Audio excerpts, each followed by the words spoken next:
આપણા સુખ દુઃખના પ્રસંગમાં હંમેશા આપણી સાથે રહીને લગભગ મને લાગે છે આ વર્ષમાં ત્રીજી ચોથી ફેર સાહેબ આપણે આ વિસ્તારની અંદર આવ્યા છીએ.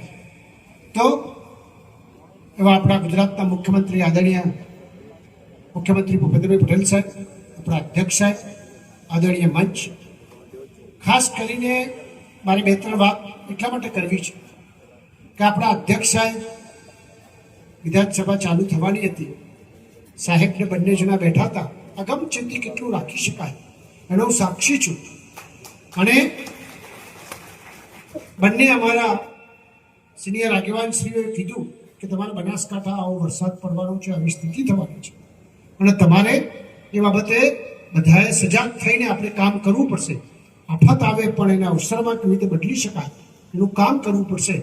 અને મેં એક દિવસે આદરણીય કલેક્ટરશ્રીને સાંજે ફોન કર્યો હતો.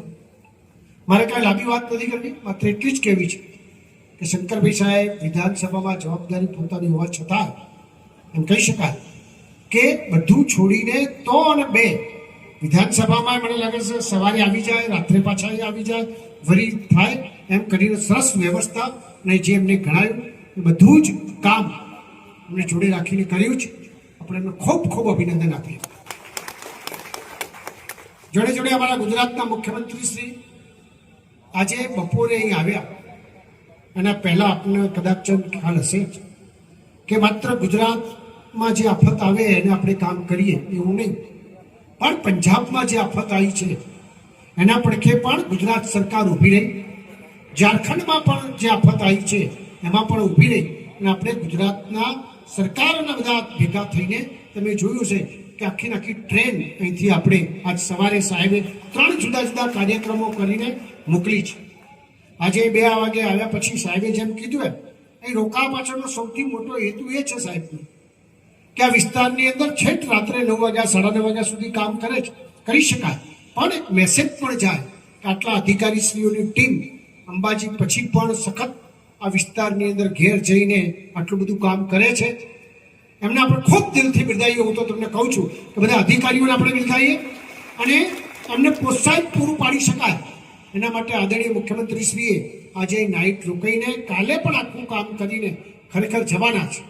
અને સાહેબે આ બધી કોમન વાત તો ઘણી બધી કરી, પણ સૌથી મોટી વાત કે કાયમી ઉકેલ શંકરભાઈ સાહેબે રજૂઆત કરી, બધા આગેવાનોએ રજૂઆત કરી અને સાહેબે આપણને બધાને એમ કીધું છે કે હું કાયમી ઉકેલ કરીશ. આ સૌથી મોટી વસ્તુ છે. સાહેબ બોલે, અમે તો વિચારતા હતા કે આટલું બોલવું, ટીવી સમક્ષ બોલવું, અને છતાં સાહેબે એમ કીધું તમે લોકો જઈને પ્રેસ કરો અને એ પ્રકારની વ્યવસ્થા ખરેખર આદરણીય મુખ્યમંત્રીશ્રીએ કરી. હું આપ સૌ વતી એમના દિલથી બિરદાવું છું, અભિનંદન આપું છું કે સાહેબ સખત આજે 8, 8:30 વાગ્યાના કામ કરે છે. હજી ઠેઠ વાવ જવાના છે અને આવીને કામ કરવાના છે. અને હું સાહેબને વિનંતી કરું, સાહેબે એટલે શાંતિથી સાંભળ્યા અને હું હવે સાહેબને માહિતી આપું છું. મને ખાતરી છે કે આપણો કદાચ આફતમાંથી અવસરમાં જે બધા વડીલોએ કીધું એમ કેવી રીતે કરી શકાય એના માટેનું અમે છેલ્લા 3 વર્ષથી સખત સાહેબ પાસેથી જોઈએ છીએ.